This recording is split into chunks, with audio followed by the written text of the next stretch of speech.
பிரியமான கர்த்தருடைய பிள்ளைகளை இப்பொழுது இவாஞ்சலின் இந்த ப்ரோக்ராமின் மூலமாக உங்களை சந்திப்பதில் நான் பெருமகிழ்ச்சி அடைகிறேன். இன்றைக்கும் கூட நம்ம ஆராதனையை குறித்து தியானிக்க இருக்கிறோம். ஆராதனை என்பது வர்ஷிப் என்று கூறப்பட்டுள்ளது.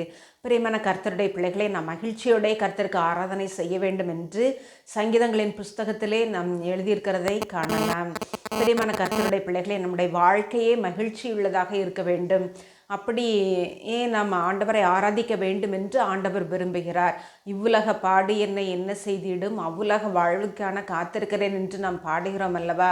நம் மகிழ்ச்சியோட ஆண்டவருக்கு ஆராதனை செய்ய வேண்டும். மட்டுமல்ல, கர்த்தர் நம்மை குறித்து விசனம் உள்ளவராக இருக்கிறார். இந்த ஜனங்கள் உதடுகளினால் என்னை ஆராதிக்கிறார்கள், அவர்களுடைய இருதயமோ விலகி இருக்கிறது என்று சொல்லப்பட்டிருக்கிறது. எனவே பிரியமானவர்களே, நாம் இருதயத்தின் ஆழத்திலிருந்து கர்த்தரை ஆராதிக்கிறவர்களாக நாம் மாற வேண்டும் என்று சொல்லி ஆண்டவர் விரும்புகிறார்.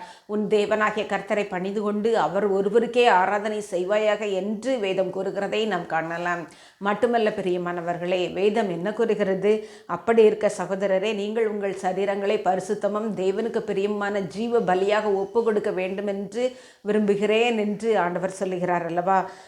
இதுவே நாம் செய்யத்தக்க புத்தியுள்ள ஆராதனை என்று வேதம் கூறுகிறது. எனவே பிரியமானவர்களே, நாம் நம்முடைய ஆராதனை புத்தியுள்ள ஆராதனையாக நாம் செய்வோம்.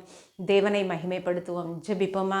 அன்புள்ள பரமபிதாவாகிய கர்த்தாவே, இந்த வேளையிலும் உடைய நாமத்தை தியானிக்கவும் நாங்கள் புத்தியுள்ள ஆராதனை செய்யவும் எங்களை அர்ப்பணிக்கிறோம் தகப்பனே. மகிழ்ச்சியோட ஆராதனை செய்ய அர்ப்பணிக்கிறோம். உம்முடைய நாமத்தை மகிமைப்படுத்துங்க. தொடர்ந்து காத்துக்கொள்ளுங்க, வழி நடத்துங்க. இருதயத்திலிருந்து மகிழ்ச்சியோட ஆராதனை செய்ய எங்களை தகுதிப்படுத்துங்க. உம்மை உறுதியாய் பிடித்து கொள்ள எங்களுக்கு கிருபை தாங்க.